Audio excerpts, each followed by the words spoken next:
Hi, welcome to the Divine Insight Show. Thank you so much for joining us wherever and whenever you're doing so. It's no accident that you're here.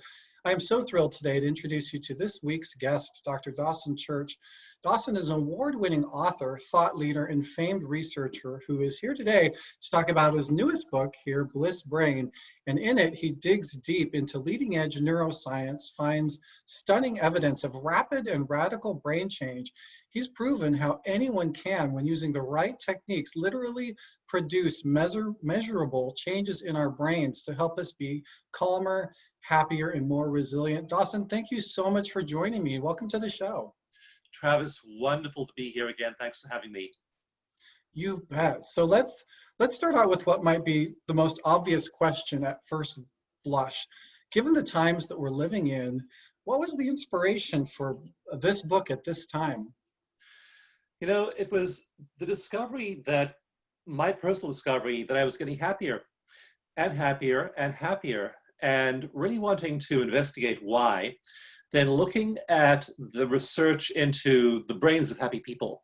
And the happiest people that MRI and EEG and other imaging scientists can find are those who have spent a lot of time in either meditation or other spiritual pursuits, like Tibetan monks who have maybe 20,000 hours plus of lifetime meditation practice. So 20,000 hours spent often in 3-year, 3-month, 3-day retreats in India or Tibet or wherever they are. And Franciscan nuns who spent maybe 15, 25,000 hours in prayer. And what happens is that their brains get really changed by that. And I began to find myself getting really happy. And I was not a happy person when I was growing up. I was just a totally miserable human being.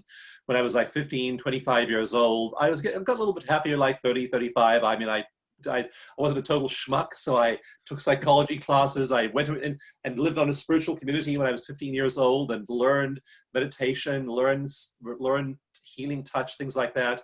But I got a little bit better over the years. And then when I began to meditate every day, it's 2001, and my whole life began to change really quickly. I became happier and happier. I began to use energy psychology techniques, and eventually I became really just super happy and just dispositionally happy. And I thought, what's going on here? How can you get this happy, and how can I teach this? So I began to look into the neuroscience of it and discovered that when you meditate using the right techniques, you are producing radical brain change. In one of the case histories I got in the book, this TV journalist started a meditation course, and in 8 weeks, in just 2 months, he had growth, measurable growth in his brain. And the scientists using MRIs to study him found that one part of his brain, to do with emotional regulation, grew by 22.8%. And that's in just 8 weeks. So our brains are remodeling themselves quickly. And then if you do it over time, you have a different brain. So I want to just share just how much happier you can be, that I am happy, that it's not a subjective experience, it's an objective biological reality inside your head. And I'm just really on fire with sharing this message with people and wanting others to know that you can become dramatically more happier than you are today. That's really awesome. And what I love about your story is the fact that, as I call it in my life, sometimes I have a foot in both worlds, as an attorney, civil rights person, HR by day, and by night I was doing healing work and spirituality. And it sort of felt like these were sort of bipolar, diametrically opposed aspects of self. And for those that maybe not have caught you the first time that you were on the show, what led you down this path of wellness and neuroscience in the first place? And what does it feel like to have sort of the foot in both worlds? Yeah, and we are increasingly having to have a foot in both worlds for a variety of reasons. One is that hospitals and clinics are where people are who are suffering. And some of them have the money to go to a private psychotherapist or go see an energy healer. Those things aren't usually reimbursed by insurance. And so I really have focused on research because it's research that gets good energy techniques into primary care. So in 2004, with some colleagues, I began to do a research project on veterans with PTSD. And that led in 2017 to EFT, one of the 2 techniques I teach most most often being approved by the Veterans Administration, by the US VA, as an evidence-based technique that could be used in VA hospitals with veterans. And many therapists began to use it then. So the crucial thing is research. And while my experience subjectively, you do these things, you do EFT, you meditate, you feel a lot better, that is not going to convince a skeptic. It certainly won't convince a doctor or a responsible therapist. They need to see randomized controlled trials. And so I retrained myself starting around 2002 as a researcher. And now I've been involved in some way with over 100 clinical trials. And we have a huge research database now. We have over 100 studies of EFT on our website. And many of those I had some kind of a hand in. There are thousands of studies. Actually, there are over 100,000 studies of meditation already showing its extensive benefits. And so I wanted to do something relevant.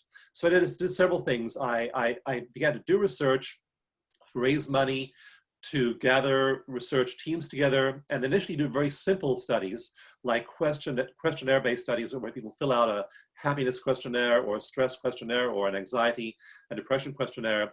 And then moving into, I thought at a certain point around 2007, I thought, something's going on in people's bodies, because when their anxiety and depression drops by 50%, which it does often in just a few hours of these advanced treatments, something must be going on in their bodies hormonally, especially stress hormones. So I did my first big, ambitious, randomized controlled trial of cortisol. We found that cortisol dropped an amazing amount after just 1 hour of EFT acupressure tapping therapy. And so that was a real eye-opener for me. I then began to look to raise the money and do gene studies, looking at gene expression, and then do MRI and EEG studies. And we've now produced this body of research for these two methods, EFT and meditation, that we find are really effective. So I've just been inspired by the data, and I read the data, and you realize that people's lives are getting way, way, way better when they use these techniques, and it shows up in brain function. So their brains are literally changing, their bodies are changing, they have much less susceptibility to chronic illnesses, often illnesses, pains, and like research into fibromyalgia and psoriasis, other autoimmune diseases, there are only a few studies of EFT on these things already, meditation on these conditions, but those early studies are showing that those move the needle in a way that nothing else does. So you need conventional medicine. You may need the painkiller, you may need the operation, but you certainly need the energy healing as well. And that's what's really inspired me and driven me for the last 20 years. Really, really exciting. And so I know that you had your own personal experience, of trauma with the fire in 2017. How has that helped shape your understanding, maybe from your own personal experience, of the neuroscience of happiness?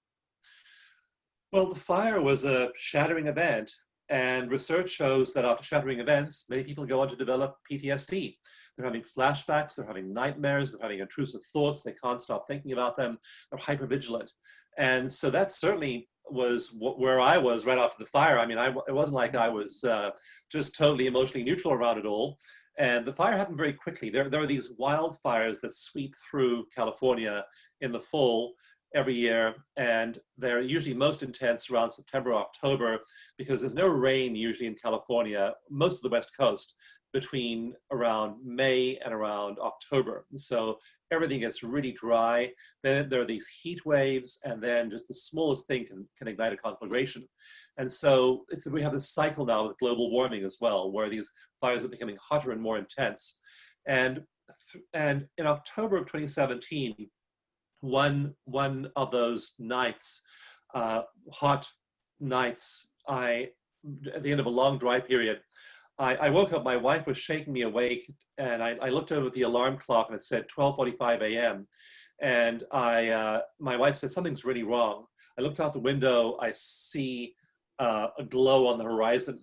So I get out of bed, I walk toward our deck, and suddenly all the lights go out in the house. We lose power in the house. I walk outside, and there is a wildfire just racing down the opposite hillside toward this big property where our home and office is located.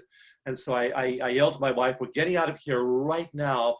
We literally sprinted through the house, grabbed the car keys, ran out to the car. And as we drove away, my wife felt all this heat on her head. She looked up through the moonroof and she saw that all the branches of the trees above her were on fire. And we drove out, we got out just in time. Many people died that night because the fire was moving so quickly. We got out just in time. We wound up then being evacuated for a while. It was quite a long time before we go back to the house. But the next day, one of our friends got into the area and she took photographs and emailed them, texted them back to us. And so we saw there was just a flat concrete slab where the house had been. The stone chimney was standing, but the appliances melted, the cars melted, the desks melted, our office building was destroyed. And so we had this shattering event. And then a couple of days after that, still just dazed and shocked and getting clothing from a refugee center and living a ways away as far as we could get from the fire where we're still burning. I had this epiphany moment when I said to my wife, I woke up one morning, I said, we need to do something immediately, right now, and that's meditate. So we sat up in bed 2 days after the fire, and we began to meditate. And I literally felt myself drop back in my body. And we began to feel so loved and supported. We'd be grateful we survived the fire, because 22 people didn't survive the fire. They were killed in the fire, and 5,400 homes were destroyed in the fire. We suddenly said, we're here, we're alive, we have each other. And so we began to give thanks for our blessings, including a lot of the stuff that had burned up in the house that we didn't like. We had stuff that we hated. I had to do projects there, handyman projects I was supposed to finish and build and fix and repair, and now they were all gone. I could cross all of them off my list without ever doing them. We began to laugh at all the stuff we hated that we'd lost. Now we lost a lot of stuff we loved as well, but some of the furniture and stuff we didn't like at all. So we began to see this as a chance to rebuild our lives anew. And so for the whole of the next year, we approached it that way. But we did get therapy. We got great treatment from therapists, from energy professionals, and we had some of those nightmares and flashbacks and symptoms for a while. But there's this other phenomenon that is not talked about, not recognized nearly enough, called post-traumatic growth.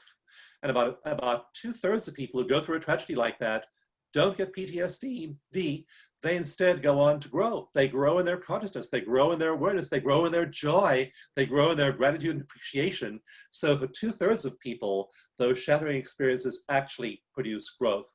And so that was our story. And I don't, Bliss Brain is all about science, but I do tell in chapter 1 the story of the fire and the year after the fire as we then rebuilt our lives. So that was really the impetus, was to write this book and tell people, hey, I'm not just a scientist who's done a bunch of research on PTSD and I'm describing it to you, which I do in some of my other books. I've written 2 books on PTSD, but I've actually literally been through the fire. And then in chapter 7 of the book, it's all about the resilience of the brain. The resilient brain is called, because you literally rewire your brain to be resilient. And that means moving from a state of resilience. So in the first few days, we had a state of resilience, but if you practice a state long enough, it becomes a hardwired trait in your brain. Then you have the trait of resilience. So the subtitle of Bliss Brain is The Neuroscience of Remodeling Your Brain for Resilience, Creativity, and Joy. And you literally can produce these brain changes inside your head to where you are a resilient person. So it's both my story, and I tell the story in chapter 1. In chapter 7, the resilient brain, I talk about a big financial crash we had after the fire, because all our income went away. So we had this huge amount of debt after the fire, all these problems. I had a medical condition that needed surgery, triggered by the fire. It wasn't like an easy year. And during that year, I decided to write a new book, and it's called Bliss Brain, because I was just super happy in the middle of all this stuff. And that's what you have. And the defining image of that in chapter 1 is an image of a Buddha. And when our office building burned down, the office was a separate building on the same property, when we went back, there was this concrete slab where the office used to be. The filing cabinets had melted, the computers had melted, the desks had melted, everything flammable, like the bookshelves and books had gone up in smoke. And only one thing had survived intact, and it was the Buddha. It was a statue, big ceramic statue of the Buddha. And many years before, probably almost 10 years before, we'd been rearranging the office and grounds, and somebody had stuck this Buddha into the back of a closet. And then somebody else had piled some folders in front of the Buddha. And so for almost 10 years, we'd forgotten this Buddha was there. It was buried in stuff in the back of a storage closet. So in the storage closet, when the whole building burned down, there's the Buddha sitting there, serene, in the middle of the ashes of the office. And so I wrote in chapter 1 and in my Huffington Post blog, I wrote, love can't burn, compassion can't burn, altruism can't burn, humor can't burn. All of these things are eternal, and nothing can take them away from you if you have that resilient brain. So that's the message of Bliss Brain. It's so beautiful because, you know, in my world, we talk a lot about synchronicities when knowing you're on the divine path and the things that we might need to see in our day or our lives that demonstrate to us without a doubt that we're on the right path or the right path for us, whatever that might be. And that image of having that Buddha is like a sign, even for the most stubborn like myself, would see that as the most beautiful sign. And it's so incredible to hear that story. And you've identified in Bliss Brain several neurochemicals of ecstasy that are released in our brains. Can you share a little bit about what some of those are and how they are released? When I was a kid, like when I was 15 years old, I was so miserable. I tell the story in the book about walking past a full-length mirror when I was 15 years old, and I was about to go into the spiritual community and live there and really get into meditation there and spiritual practices in the community. But I walked past this full-length mirror and I looked at the person standing there in front of me. And at that time I had long curly hair like halfway down my chest, and I was wearing bell-bottom trousers, which were fashionable back then. And you know, I had a book bag over, man purse over my shoulder. And I looked at myself and this thought pops into my head. And the thought is, that is the saddest face I've ever seen in my life. And I thought, wow, that's me. I got to fix myself. I got to change myself. I mean, I can't go through my life being this depressed, anxious, stressed human being. So I was spirituality. I enrolled for psychology classes. I really wanted to fix myself. And so when I would read the stories, like St. Francis would be transported into flights of ecstasy, where he would literally become so ecstatically one with God. He'd feel one with the universe, and he'd literally pass out in this state. Ramakrishna, the great Indian sage of the late 1800s, when he'd be walking down the street and he'd suddenly go into samadhi and he'd freeze, and his body would become like a log, and he'd just be frozen in mid-stride, and his disciples would pick him up. One would pick up his shoulders, one would pick up his legs, and they'd carry him back to his house and set him down there. And maybe 3 days later, he'd unfreeze and come out and start talking about what he'd experienced. So, you know, for me, these kinds of states were completely unimaginable. So I read about these people. I was living in a spiritual community. I was exposed to the spiritual teachings, and yet those states seemed unimaginable to me. But Rumi, Kabir, Hafiz, they talk about these ecstatic states, and I certainly had none of that in my spiritual experience. And now, in the center of Bliss Brain, my new book, Bliss Brain, is all about the ecstatic experiences these people have, and they're biologically and neurochemically driven. So in these ecstatic states, when you let go of local mind, your local self, the self is built by two parts of the brain. One is the mid-prefrontal cortex, right here behind like where I have this crease in my forehead from frowning so much.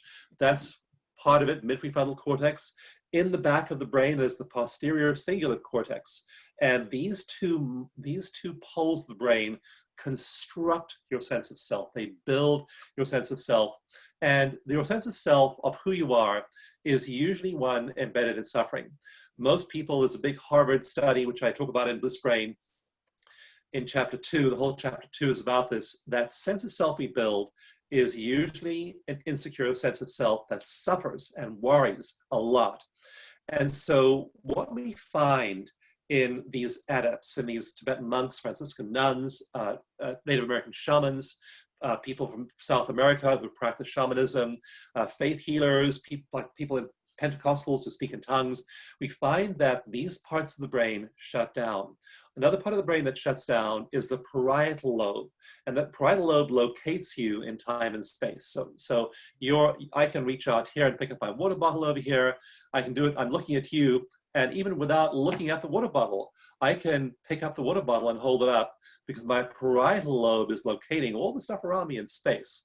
And so what happens with these, when we put these people in ecstatic states in an MRI, is we find that mid-prefrontal cortex shuts down, the parietal lobe shuts down, and so the sense of who they are, their sense of self disappears, their location in time and space disappears. They have surges of several neurochemicals, and one important one is oxytocin, the bonding hormone. So it's also called the hug drug or the love drug or the cuddle drug, because if you hug somebody or touch somebody or make love, if you are in love, if you look at a dog and you love the dog looks back at you, then your level of oxytocin rises. And the dog's level of oxytocin rises. And then yours rises some more, and the dog's rises some more. So all mammals make oxytocin or one of the variants of oxytocin. And so we find that these people in this blissful state have a big rise in the bonding hormone. So they're in love, but their sense of self is shut down. Their parietal lobe, which locates them in the world and in their bodies, is shut down, and they're having this experience of love in the universe. And so that's where the Saint Teresa of Avila, Saint Catherine of Siena, Saint Thomas, as I mentioned earlier, Ramakrishna, people from all these traditions are having these ecstatic experiences. And then when you have a rise in oxytocin, it unlocks one of the most recently discovered neurochemicals, which is called anandamide. And it was only discovered in the 1990s. And the researchers knew that THC, which is the active molecule in marijuana, docks with certain synapses in the brain. So they said that we know THC docks with those synapses and makes people feel good. Therefore, we must have some chemical in our brains that is like THC that docks with those same synapses. So let's go find it. And they hunted for it for a while, and they discovered anandamide.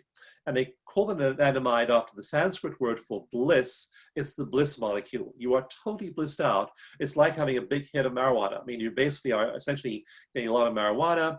Then you also have a rise in serotonin, and serotonin works again in certain molecular receptor sites because it's the same molecular structure as psilocybin, magic mushrooms. So when you have this rise in serotonin, you're having the same kind of intense hallucinogenic experiences as magic mushrooms.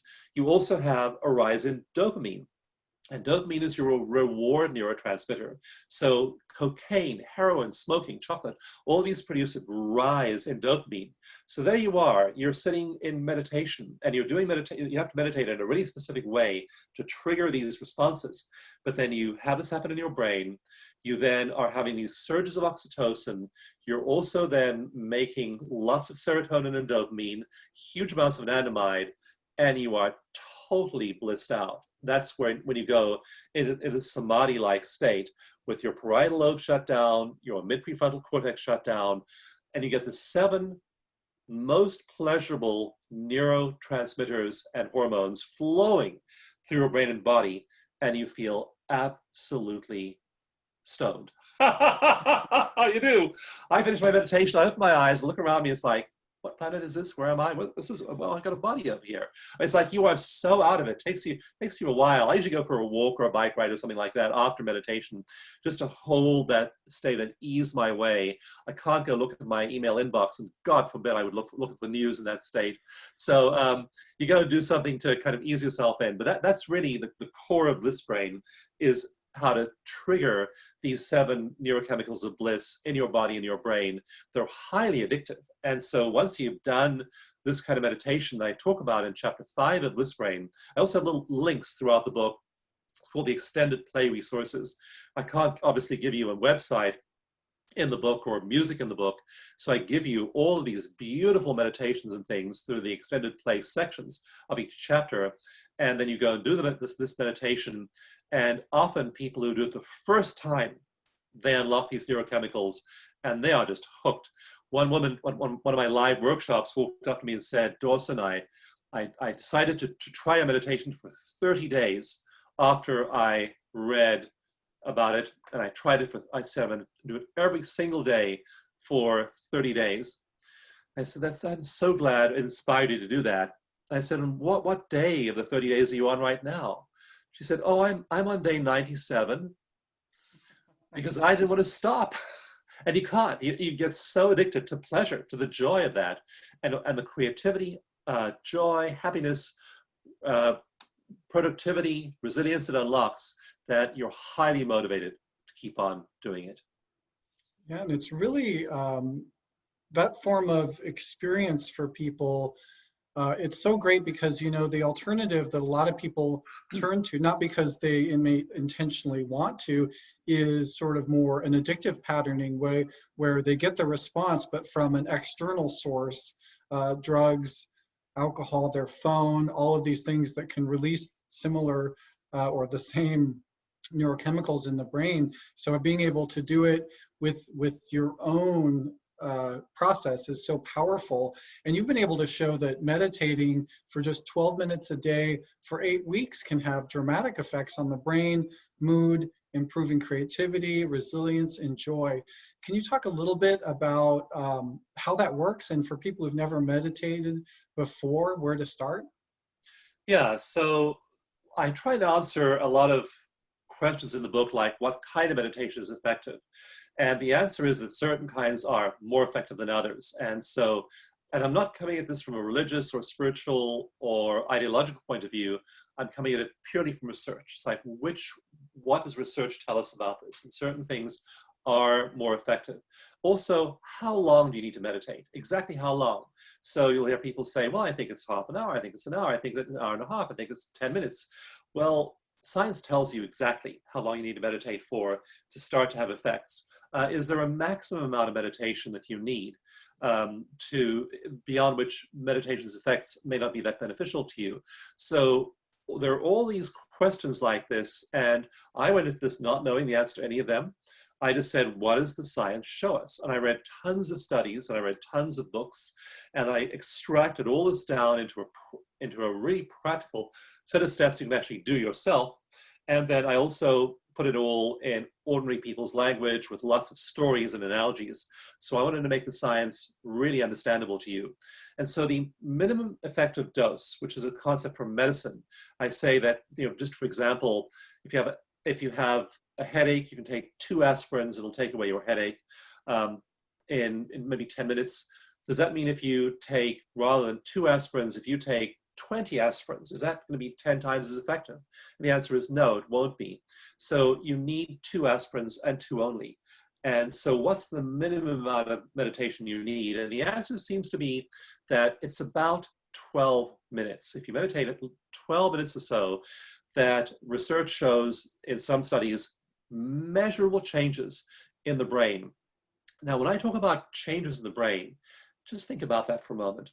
So if you want to develop a really well-muscled body, you go to the gym, you lift weights, or maybe you can't go to the gym because of the pandemic and all the gyms are closed, which they are in a whole bunch of places. Then you go, and I know I do body weight workouts in my living room. I do other things outside. So you do stuff, and then you see, well, and I'm getting some muscles as a result. Same thing with your brain. When you meditate in a certain way for those 12 minutes every day in an effective way, you literally start to produce anatomical changes in your brain.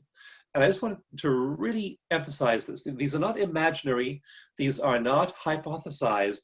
These are measurable by an MRI. changes in the structural anatomy of your brain. And when you do this, you grow the circuits of resilience. And there are 4 circuits I talk about in chapter 6 of the book. And they combine in what's called the Enlightenment Network, because these people we're studying we think of them as enlightened. Doesn't mean that you'll necessarily become fully enlightened if you do this stuff. I know I certainly am not. I mean, I had a moment yesterday when I was ready to scream at somebody. So, so far, full enlightenment has eluded me and may probably will my whole life. But you become much less reactive. The first of those circuits that I have people focus on is the emotional regulation circuit. Because if you can't regulate your emotions, if you're just at the mercy of every news story, of every little worry that springs into your mind, I'm worried about this, I'm worried about that. If you treat those worries as real, you are robbing yourself of happiness. You are definitely shortening your lifespan. Tons of research showing reduced lifespan as a result of stress, and you are negatively remodeling your brain. So you are remodeling your brain with every thought, every belief. Most people, they're passing those fear circuits, passing information through those fear circuits, and making those fear circuits bigger and bigger and faster, and they make themselves more and more stressed. In fact, I've watched people, we've had the pandemic and the economic crisis going on for about 6 months now. I've literally seen members of my own family becoming more stressed because what's happening is they aren't meditating, they aren't tapping, and they are remodeling their brain, but those fear circuits are now becoming more and more sensitive. So they're now more sensitive to bad news than they were before. You want to be doing exactly the opposite.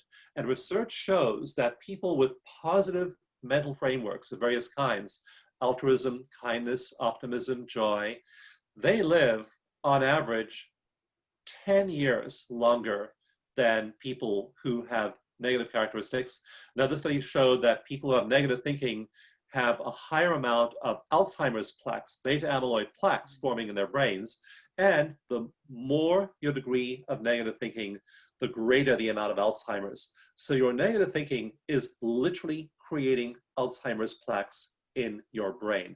You don't want to be doing that. You don't want to be activating those circuits. You want to be activating the circuits of joy and resilience, and happiness, and creativity over and over and over again throughout the day, and deliberately bringing yourself through that. Like I have a tab open on my laptop. I look at it every once in a while. It's the news. I look at that usually once a day for a little while. The tab right next to it is a positive news site. And I then go read positive news stories. There are always tons of things going on in the world, completely unreported by the mainstream media, that are causes of joy and celebration and hope. On the worst day for the news cycle you can imagine, you go look at the positive news and you will find there are all kinds of wonderful things going on. In fact, I wrote a blog post at the start of the pandemic called The Pandemic of Compassion. And you can read this at pandemicofcompassion.com, in which I point out that we're in the middle of a pandemic of people being nice to each other. They're helping their neighbors buy groceries if their neighbors are too old. They're wearing masks if their neighbors are at risk. They are making sure that kids get educated. They're making sure that poor people have resources to cope with the challenges of today. We're in the middle of this worldwide outbreak of kindness. And if you know where to look, it's right there. It's pretty great. And, I think, by no small coincidence, if you think about from a more spiritual level or sort of a higher conscious level, what was it in humanity that brought out this experience in us all at this time? What lessons are we all collectively wanting to learn, to grow and prosper and to be well? And many of them are just what you described, is that we are humans sharing a human experience. And how is it that we do that in a way that builds more compassion, empathy? And then we're seeing all these things in the news that tell us of what we don't like. Wow, look at that person. Look what's going on in this country and our leadership and everything. So it's really encouraging and exciting to have such wonderful work that you do on the scientific level, which for many of us pragmatists and people that have to see it to believe it can actually wrap our brains around. And I really appreciate the way in which you present it in a way that's very accessible to folks. And in particular, at the end of each chapter, you have deepening practices that help readers apply the lessons of each chapter into their lives. So I really want to point out that that is an incredible part of your work as well.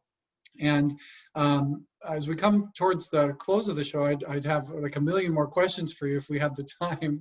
But I'd love if you could share if there's anything else that you'd like to share about this wonderful book, and I hope folks get it. It's called Bliss Brain, that you'd like to share about your work or your book with our audience. So one of the challenges that I have right now, and I'm gonna figure out how to meet this challenge, but I don't quite know, Travis, yet how to do this. There's a project that's been going on at Stanford University for almost 20 years now, where they look at people who have made the shift into what they think was enlightenment. They call it persistent, non-dual, non-symbolic awareness. And these are people who've made the shift, who found Bliss Brain. And they've now interviewed and analyzed thousands of people like this. And it's really powerful. And what they find is that you are shifting into a state of ecstasy like you can't imagine. And the problem I have is that it's hard to explain to somebody embedded in ordinary reality just how much better your life can get and how much happier you can get. But I can tell you, your life can get dramatically happier than it is now, even if you're already a happy person. And if you're not a happy person, it can get spectacularly more happy. And here's the problem I have, is that I have trouble convincing people of this because people doubt that they could get that much more happy. And the quantification of this is found in studies of Tibetan monks. And we look for a wave in their brains, a very, very high wave. It's the highest possible frequency that neurons signal in the brain, called gamma, these gamma brain waves. And when these monks are in meditation, in these amazing emotional elevated states, they're making 25 times the amount of gamma as an ordinary person. In other words, they're 25 times as happy, at 25 times the happiest level. Of what 1 month they hooked up, and when he went into his compassion meditation, his gamma increased by 700% from baseline. I mean, these Wow. people are just incredibly happy. When they talk about divine ecstasy, and when, you know, like Saint Teresa talks about mystical union with marrying Jesus, you know, or the Taoist talks about oneness with the Tao, or the shaman talks about moving to the other side and becoming one with the universe. These are absolutely neurologically real experiences for them, and they are experiencing ecstasy like ordinary people can't. Then what happens after a while is, once this starts to remodel your brain, you get into those states really quickly and easily. With practice, you can get into them in just a few seconds.